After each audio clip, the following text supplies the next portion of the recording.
Hello, everyone, and welcome to Chapter 4 of our course, where we will be going through extensions of supply and demand.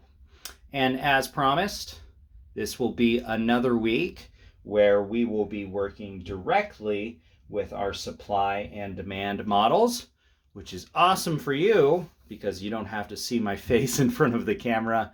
Until next week, when we go over public spending and public choice. With that in mind, keep in mind that our Unit 2 exam will cover the material from Chapters 3 and Chapters 4 this week.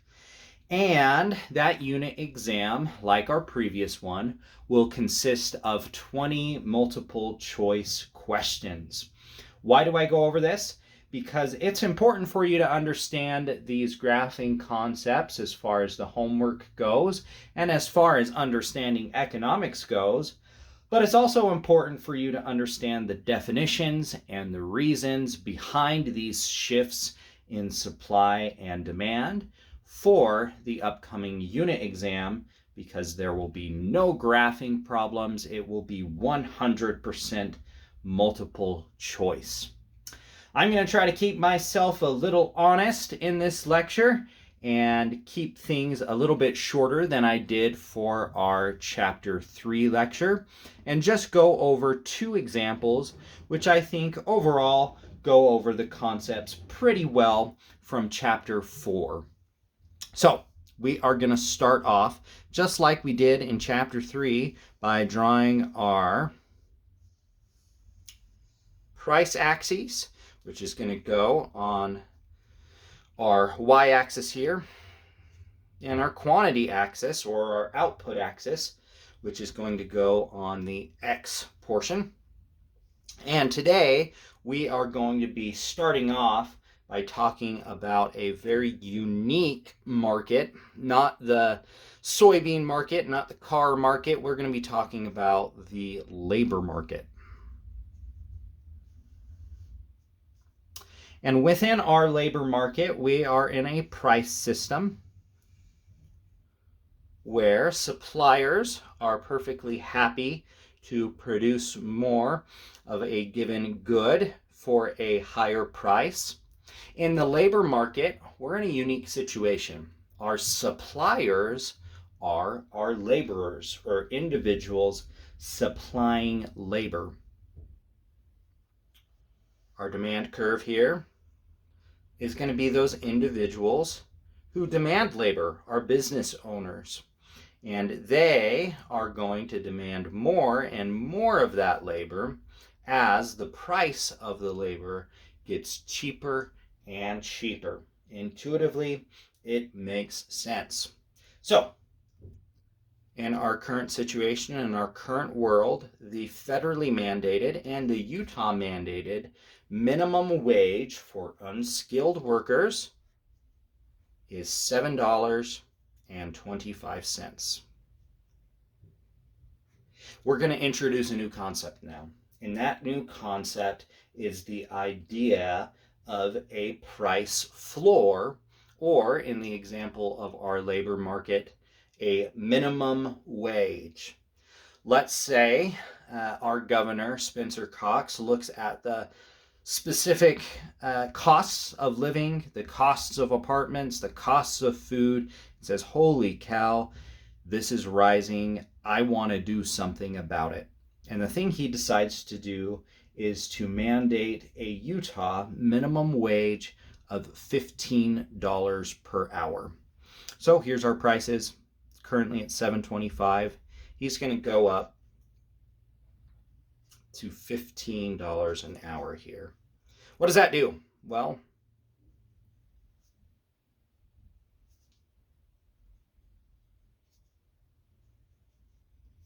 we are going to get a lot more individuals than we did at our current equilibrium at $7.25 that are willing to work for that $15 an hour.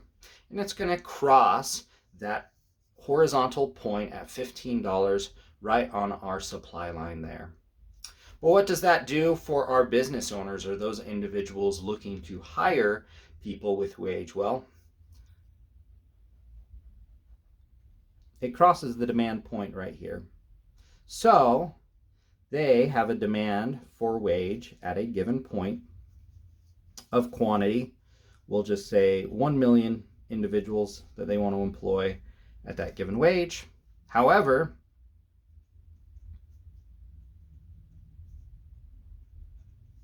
there's 5 million individuals that are willing and looking for jobs at this new higher enforced minimum wage. What do we have as a result of this policy of a price floor? Well, we have a surplus. And that surplus is the difference of 5 million and 1 million, or we have a surplus of 4 million workers.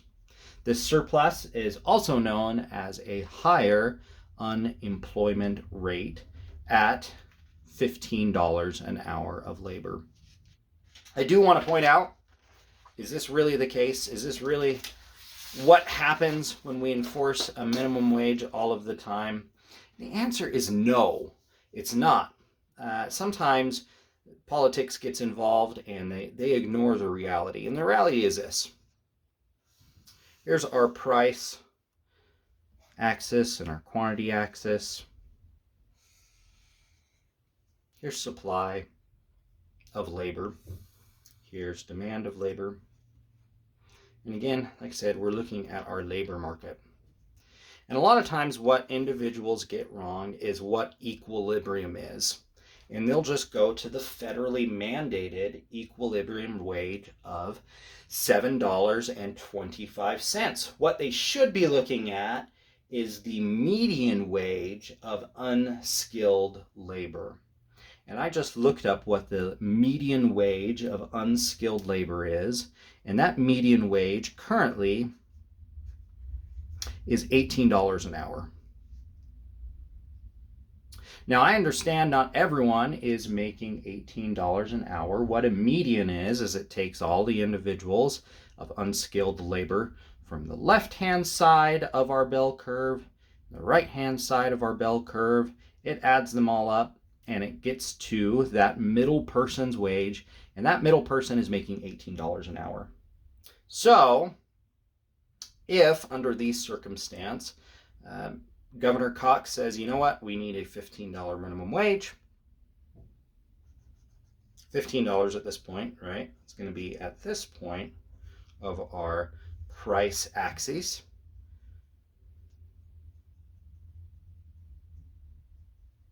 What kind of effect does this policy have? Well, the majority of our unskilled labor is already making more than that minimum wage. The people that this is affecting is the people on the left side of our median, the left side of our bell curve. It's assisting them out, but for the majority of the people, a $15 minimum wage would make no effect on what their income is. So, when we have a price floor enforced and it's below our equilibrium, it has no effect.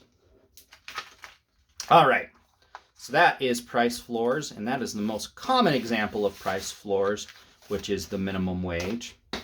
Let's talk about price ceilings, and it's another hot button topic that we're going to use as our example. Before we get to it, let's go ahead and draw our price axes.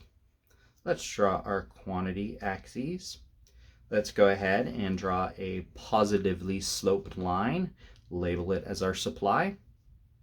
Let's go ahead and draw a negatively sloped line and label that as our demand. If you don't quite understand or remember why this is positively sloped and why this is negatively sloped, I'd encourage you to go back to lecture 3 and look at the law of demand and the law of supply. But in this, we are going to be talking about rent. And rent prices have been on the rise. My goodness. We've seen that being driven up by inflation, the cost of living, and by the recent increases of the housing here in Utah over the last few years.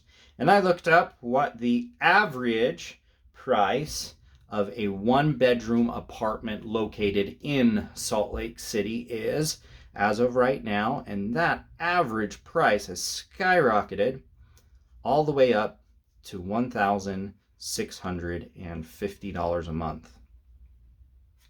And that is crazy because I lived in San Jose, right in Silicon Valley, about 4 or 5 years ago, and I thought it was so silly that I was paying about $1,600 a month for a one-bedroom apartment. But we have gotten there. It's taken quite a few years, but we've gotten there.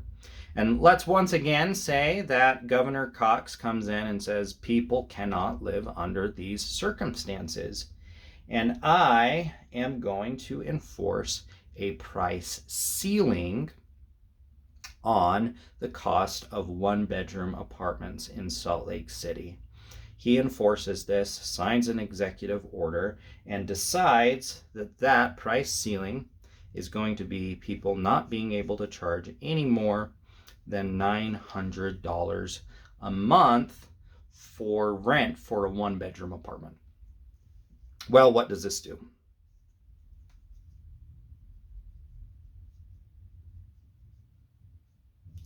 Our landlords on the supply curve here are much less willing to rent out a given space to apartment dwellers for a given price of $900.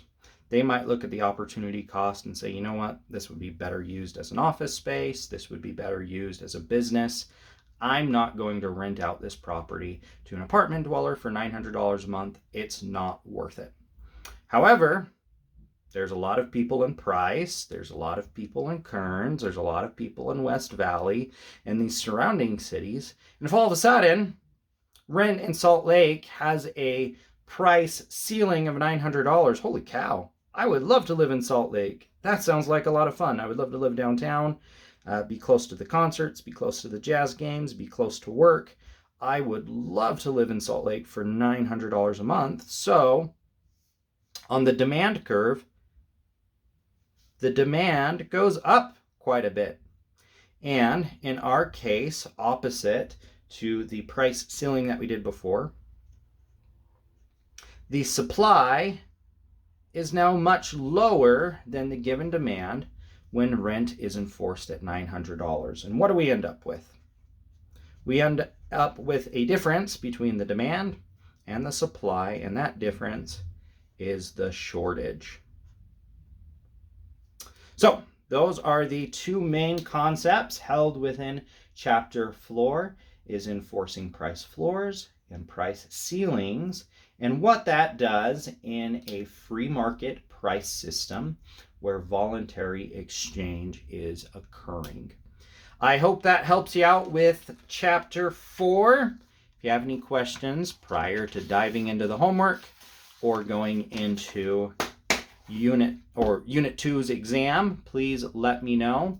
In the meantime, I hope you have a great week. Thanks.